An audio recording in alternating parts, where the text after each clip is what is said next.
Hello दोस्तों, आज हम जानेंगे दुनिया के सबसे लग्जरी कारों में से एक अपनी बेहतरीन इंजन की क्वालिटी और डिजाइन के लिए पहचानी जाने वाली रोल्स रॉयस की, जो अपनी कारों के लिए तो प्रसिद्ध है ही, साथ ही यह एयरक्राफ्ट इंजन बनाने वाली भी दुनिया की दूसरी बड़ी कंपनी है। और आज के समय में इतनी प्रसिद्ध हो चुकी कंपनी की शुरुआत एक ऐसे आदमी ने की थी जिन्हें की बेहद ही गरीबी और बदहाली का सामना करना पड़ा था। पिता की जल्दी मृत्यु हो गई थी और अपने बचपन के दिनों में जब बच्चों के स्कूल जाने के दिन होते हैं तो इस उम्र में घर का खर्च चलाने के लिए न्यूज़पेपर और टेलीग्राम बांटना पड़ता था।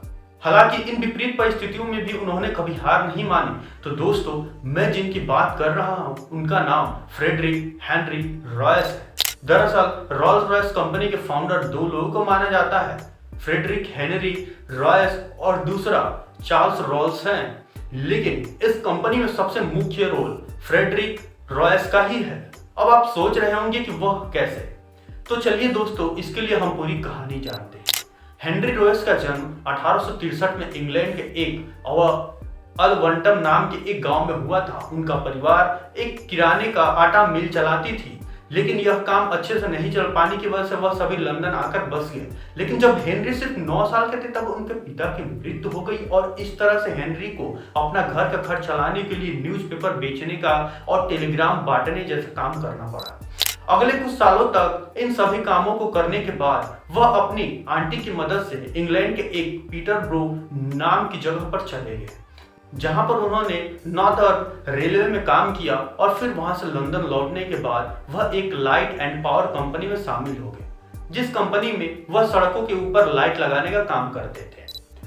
दोस्तों, अब तक हेनरी ने अपनी कमाई के कुछ पैसे बचा लिए थे। उसके बाद अपनी की गई बचत और अपने दोस्त क्लारे मोन के साथ मिलकर 1884 में एक छोटी सी कंपनी खोली, जिसका नाम उन्होंने एफ.एच. रॉयस एंड कंपनी रखा। दरअसल यह कंपनी बिजली के छोटे छोटे पार्ट बनाने का काम करती थी और फिर अगले 10 सालों के बाद इसी कंपनी के जरिए उन्होंने डायनेमो और इलेक्ट्रिक क्रेन बनाने का काम भी शुरू कर दिया। फिर 1899 में उन्होंने अपनी कंपनी को रजिस्टर्ड करवाया, लेकिन आगे चलकर जर्मनी और अमेरिका से आने वाले क्रेन और डायनेमो से कंपटीशन बढ़ता जा रहा था और कंपनी को घाटा होने लगा था। इसलिए रॉयस ने कार बनाने का फैसला किया। उन्होंने मोटर कार को अच्छे से जानने के लिए 1901 में डिन डोयल और 2 सिलेंडर डोको कार खरीदा। इन कार की कमियों को उन्होंने अच्छे से पहचाना और फिर 1904 में अपनी खुद की 3 कार बनाई और इन 3 कारों में से उन्होंने एक कार अपने बिजनेस पार्टनर रह चुके कलर माउंट को दे दी और हेनरी एंड मन नाम के एक आदमी ने उनकी दूसरी कार खरीदी। दोस्तों, अब यहाँ से रोल्स रॉयस के दूसरे फाउंडर की कहानी शुरू होती है, जिसका नाम था चार्ल्स रॉल्स। दरअसल चार्ल्स एडवर्ड के अच्छे दोस्त थे और लंदन में उनका बड़ा सा कार का शोरूम था।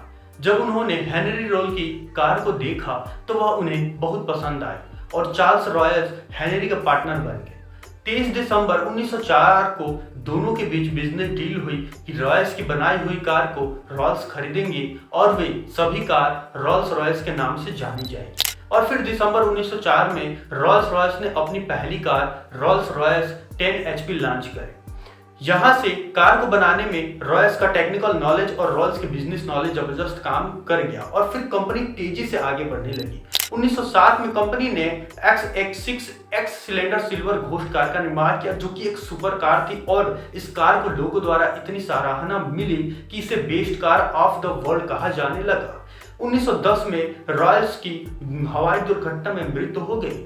उस समय उनकी उम्र केवल 32 साल की थी। 1914 में रोल्स रॉयस के ऑटोमोबाइल के अलावा हवाई जहाज के इंजन बनाने भी शुरू कर दिए थे और सबसे पहले उन्होंने ईगल इंजन का निर्माण किया। 1921 में डिमांड बढ़ने की वजह से रोल्स रॉयस ने मैसाचुसेट्स में एक नई फैक्ट्री खोली और फिर उन्होंने उसी साल स्प्रिंगफील्ड घोस्ट नाम की एक कार बनाई। 1930 में रोल्स रॉयस ने बेटली नाम की एक स्पोर्ट्सिंग रेसिंग कार बनाने वाली कंपनी को एक्वायर कर लिया, लेकिन इसी बीच 1933 में हेनरी रॉयस की भी मृत्यु हो गई। आगे चलकर 1938 में रोल्स रॉयस की कारों में डीजल इंजन लगाने की शुरुआत हुई। 1951 में कंपनी में अपनी पहली लग्जरी कार डीजल के साथ वाले इंजन के साथ लॉन्च करी। हालांकि 1964 से आते आते रिसर्च और डेवलपमेंट के चलते एयर इंजन में कंपटीशन लगातार बढ़ता जा रहा था। इसलिए रॉल्स रॉयस ने करीब 80,000 लोगों को अपनी कंपनी में जगह दी और मैन पावर के हिसाब से उनकी कंपनी ब्रिटेन की 14वीं सबसे बड़ी कंपनी बन गई। लेकिन इसके बावजूद बंदी की वजह से ऑटोमोबाइल के काम में इसे नुकसान होता चला गया और फिर आखिरकार 1998 में रॉल्स रॉयस को बेचने का फैसला किया गया, जिसे कि बोली लगाते हुए BMW और वोल्क्सवैगन ने खरीदा और 2011 के बाद से यह कंपनी रॉल्स रॉयस PLC के तहत काम करती है। अब दोस्तों, मैं उम्मीद करता हूं कि रॉल्स रॉयस की यह कहानी आपको जरूर पसंद आई होगी और इसके फाउंडर हेनरी से भी आप जरूर इंस्पायर हुए होंगे।